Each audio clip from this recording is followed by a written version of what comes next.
Hi everyone. तो आज फिर से आप सबका एक और वीडियो में स्वागत है।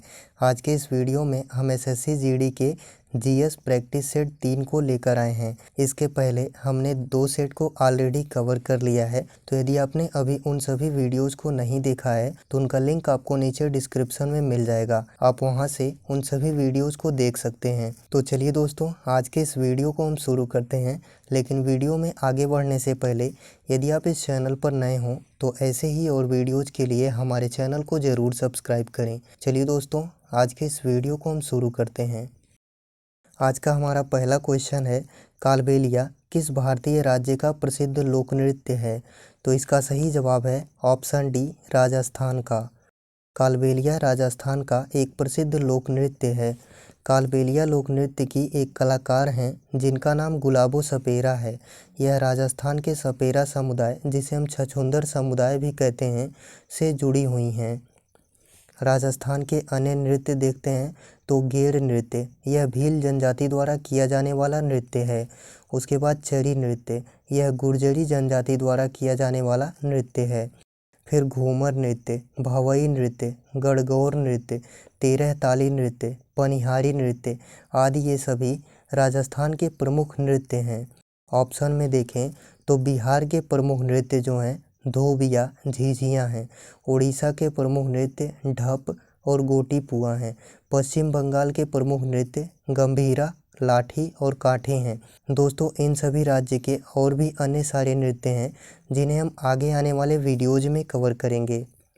हमारा अगला क्वेश्चन है, गुरु पंकज चरणदास किस भारतीय शास्त्रीय नृत्य के प्रसिद्ध प्रतिपादक हैं? तो इसका सही जवाब है ऑप्शन डी, ओडिसी के। गुरु पंकज चरणदास ओडिसी भारतीय शास्त्रीय नृत्य के प्रसिद्ध प्रतिपादक हैं। इन्हें ही ओडिसी नृत्य के पिता कहते हैं और इन्हें 1992 में पद्मश्री मिला था। ओडिसी नृत्य से संबंधित अन्य लोग को देखते हैं तो दुर्गा चरण, काली चरण, सुजाता महापात्रा, केलू चरण महापात्रा और हरे कृष्ण बेहरा, ये सभी जो हैं ओडिसी नृत्य से संबंधित अन्य लोग हैं।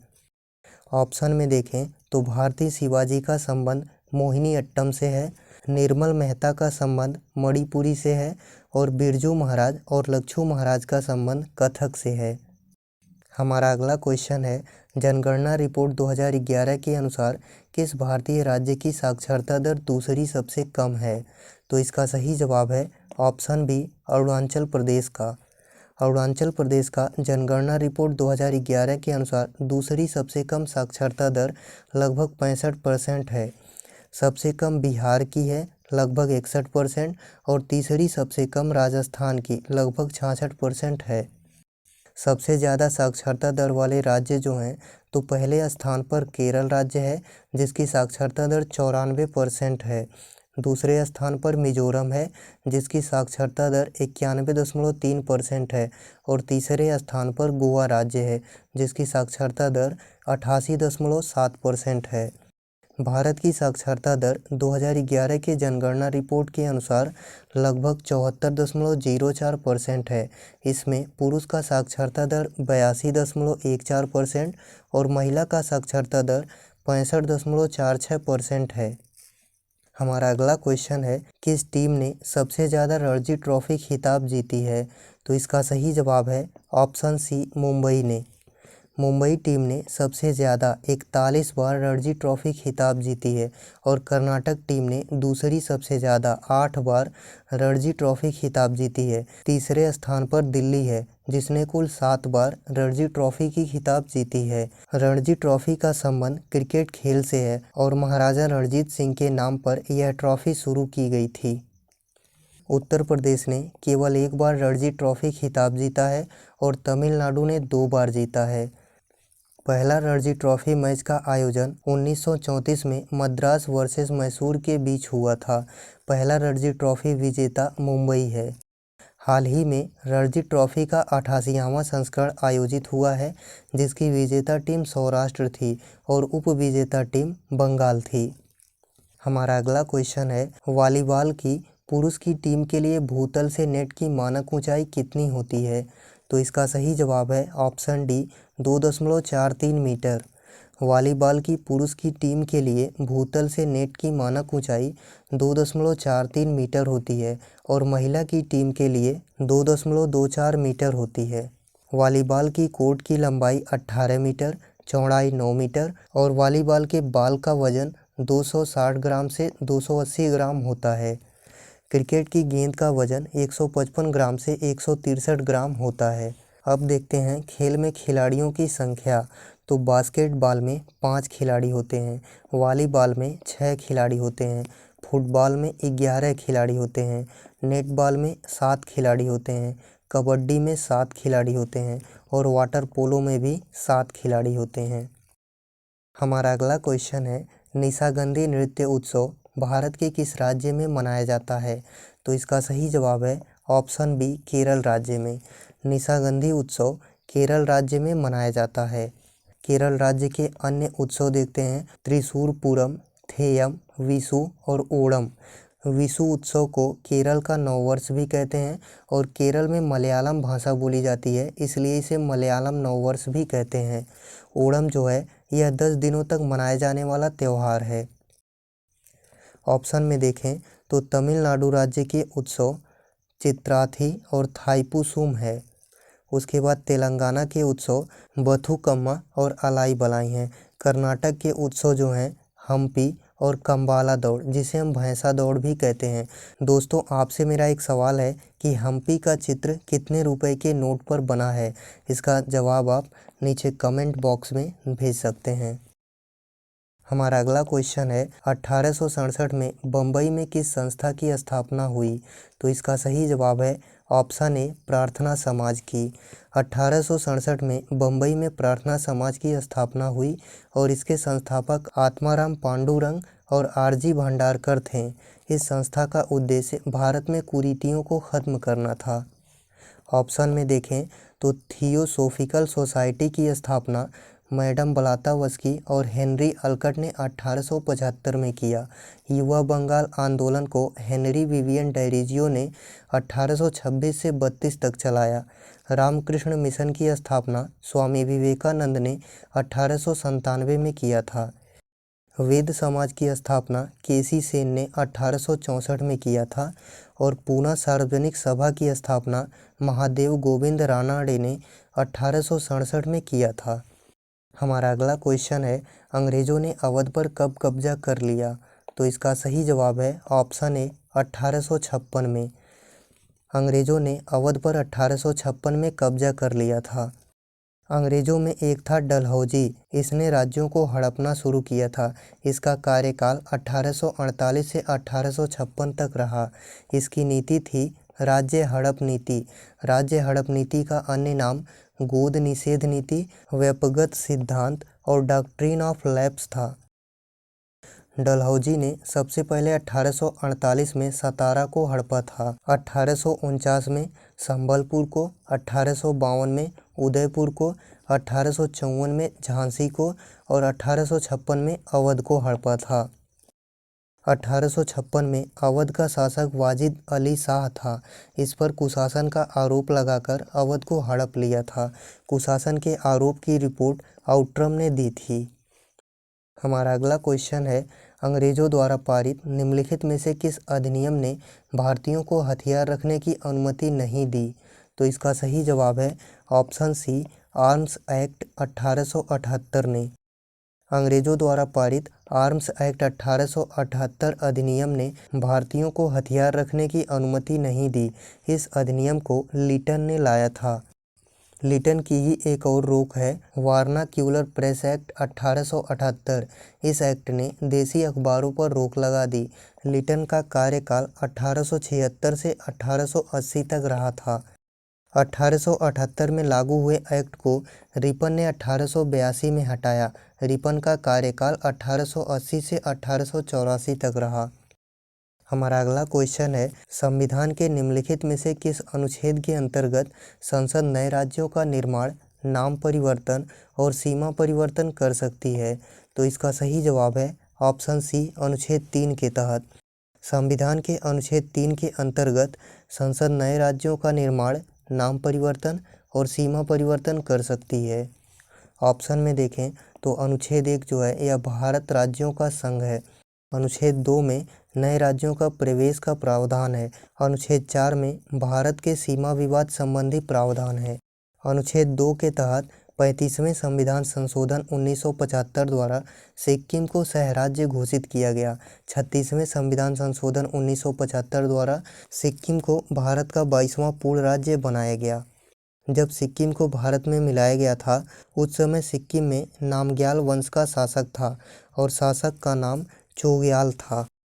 अनुच्छेद 3 के तहत छत्तीसगढ़ का गठन 1 नवंबर 2000 को मध्य प्रदेश से अलग करके किया गया। उत्तराखंड का गठन 9 नवंबर 2000 को उत्तर प्रदेश से अलग करके किया गया और झारखंड का गठन 15 नवंबर 2000 को बिहार से अलग करके किया गया। संविधान का भाग 1 जो है वह आर्टिकल 1 से 4 तक है। हमारा अगला क्वेश्चन है, संविधान के अनुच्छेद 1 के अनुसार भारत क्या है? तो इसका सही जवाब है ऑप्शन ए, राज्यों का यूनियन है। संविधान के अनुच्छेद 1 के अनुसार भारत राज्यों का संघ है जिसमें कुल 28 राज्य और 8 केंद्र शासित प्रदेश हैं। 1956 राज्य पुनर्गठन अधिनियम के अनुसार कुल 14 राज्य और 6 केंद्र शासित प्रदेश थे। हमारा अगला क्वेश्चन है, निम्नलिखित में से कौन सा सौरमंडल का बाह्य ग्रह है? तो इसका सही जवाब है ऑप्शन सी, शनि। शनि ग्रह सौरमंडल का बाह्य ग्रह है। बाह्य ग्रह को जोवियन प्लैनेट या गैसीय प्लैनेट भी कहते हैं। ठोस ग्रह जो है वह बुध, शुक्र, मंगल और पृथ्वी हैं। ठोस ग्रह को आंतरिक ग्रह या इनर प्लैनेट भी कहते हैं। बाह्य ग्रह जो है यह बृहस्पति, शनि, अरुण और वरुण है। हमारा अगला क्वेश्चन है, हरित क्रांति की शुरुआत किस देश में हुई थी? तो इसका सही जवाब है ऑप्शन बी, मैक्सिको में। हरित क्रांति की शुरुआत मैक्सिको में हुई थी। हरित क्रांति के जनक नॉर्मन बोरलाग हैं। पहली हरित क्रांति की शुरुआत 1966-67 में हुई थी और दूसरी हरित क्रांति की शुरुआत 1983-84 में हुई थी। हरित क्रांति शब्द को विलियम गार्ड ने दिया था। विलियम गार्ड का संबंध यूएसए से है। हरित क्रांति के भारतीय जनक एमएस स्वामीनाथन जी थे। हाल ही में इनका निधन हुआ है। हमारा अगला क्वेश्चन है, महात्मा गांधी राष्ट्रीय ग्रामीण रोजगार गारंटी अधिनियम अर्थात मनरेगा किस वर्ष पारित किया गया था? तो इसका सही जवाब है ऑप्शन सी, 2005 में। महात्मा गांधी राष्ट्रीय ग्रामीण रोजगार अधिनियम जिसे हम मनरेगा कहते हैं 25 अगस्त 2005 को पारित किया गया था। यह अधिनियम 100 दिन के रोजगार की गारंटी देता है। पहले इस योजना का नाम नरेगा था और 2 फरवरी 2006 को इसे लागू किया गया था। इस योजना का नरेगा नाम 2 अक्टूबर 2009 को बदलकर मनरेगा कर दिया गया था।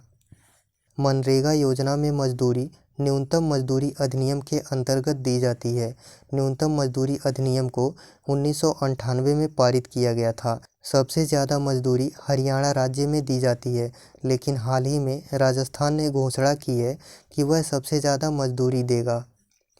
हमारा अगला क्वेश्चन है, भारत में राष्ट्रीय विकास परिषद अर्थात एनडीसी की स्थापना किस वर्ष में की गई थी?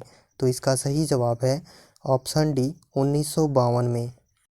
भारत में राष्ट्रीय विकास परिषद एनडीसी की स्थापना 6 अगस्त 1952 में हुई थी। इस समय प्रथम पंचवर्षीय योजना चल रही थी जिसका कार्यकाल 1951 से 56 तक था और इसके अध्यक्ष प्रधानमंत्री होते थे। हमारा अगला क्वेश्चन है, निम्नलिखित में से किसे फूल गोल्ड के रूप में जाना जाता है? तो इसका सही जवाब है ऑप्शन सी, FeS2 को।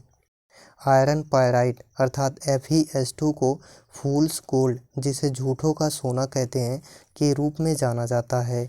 CuFeS2 इसका रासायनिक नाम जो है यह कॉपर पायराइट है।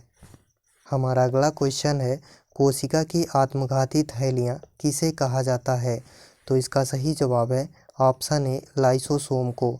कोशिका की आत्मघाती थैलियाँ लाइसोसोम को कहा जाता है। कोशिका का पावर हाउस माइटोकॉन्ड्रिया को कहा जाता है। कोशिका का मस्तिष्क केंद्रक को कहते हैं। कोशिका का द्वारपाल कोशिका झिल्ली को कहते हैं। कोशिका का प्रोटीन फैक्ट्री जो है वह राइबोसोम को कहा जाता है। कोशिका का सौर पैनल क्लोरोप्लास्ट को कहते हैं। हमारा अगला क्वेश्चन है, मेरी माटी मेरा देश अभियान किस मंत्रालय की एक पहल है?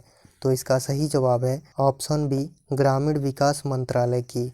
मेरी माटी मेरा देश 9 अगस्त 2023 से 15 अगस्त 2023 तक ग्रामीण विकास मंत्रालय द्वारा शहीदों के सम्मान में चलाया गया एक अभियान है। एक भारत संस्कृति संगम संस्कृति मंत्रालय द्वारा चलाया गया एक पहल है। स्वच्छता ही सेवा है, इसे शिक्षा मंत्रालय द्वारा चलाया गया एक अभियान है। हर घर तिरंगा अभियान, यह संस्कृति मंत्रालय द्वारा चलाया गया एक अभियान है। हमारा अगला क्वेश्चन है, न्यूनतम आय गारंटी कानून बनाने वाला भारत का पहला राज्य कौन है? तो इसका सही जवाब है ऑप्शन डी, राजस्थान है। न्यूनतम आय गारंटी कानून बनाने वाला भारत का पहला राज्य राजस्थान है। अंधता नियंत्रण पॉलिसी लाने वाला भारत का पहला राज्य राजस्थान है। स्वास्थ्य का अधिकार देने वाला पहला राज्य भी राजस्थान है और भारत की पहली व्यवहार प्रयोगशाला जयपुर राजस्थान में खोली गई है। ऑप्शन में देखें, केरल राज्य खुद की इंटरनेट सेवा देने वाला पहला राज्य बन गया है और देश का पहला पूरी तरह से डिजिटल बैंकिंग वाला राज्य केरल बना है। कूल रूफ पॉलिसी यह तेलंगाना में आई है। हमारा अगला क्वेश्चन है, इंटरनेशनल क्रिकेट में 500 मैच खेलने वाले 10वें क्रिकेटर कौन बने हैं? तो इसका सही जवाब है option A, Rohit Sharma. International cricket में 500 मैच खेलने वाले 10वें क्रिकेटर रोहित शर्मा बने हैं। रोहित शर्मा की कप्तानी में भारत ने 8वां एशिया कप जीता है और श्रीलंका को हराया था। 100 टेस्ट मैच खेलने वाले भारत के 12वें खिलाड़ी विराट कोहली बने हैं। विराट कोहली जो हैं यह 267 मैचों में सबसे ज़्यादा रन 13,000 रन बनाने वाले खिलाड़ी बन गए हैं। दोस्तों, आज का जो आपके लिए होमवर्क है, एशियन गेम्स 2023 में इंडियंस मेंस क्रिकेट टीम का कप्तान किसे नियुक्त किया गया है? दोस्तों, इसका जवाब आपको नीचे कमेंट बॉक्स में देना है। तो दोस्तों, आज के लिए इस वीडियो में इतना ही। आशा करता हूँ आपको यह वीडियो पसंद आया होगा। वीडियो यदि पसंद आई हो तो वीडियो को लाइक करें।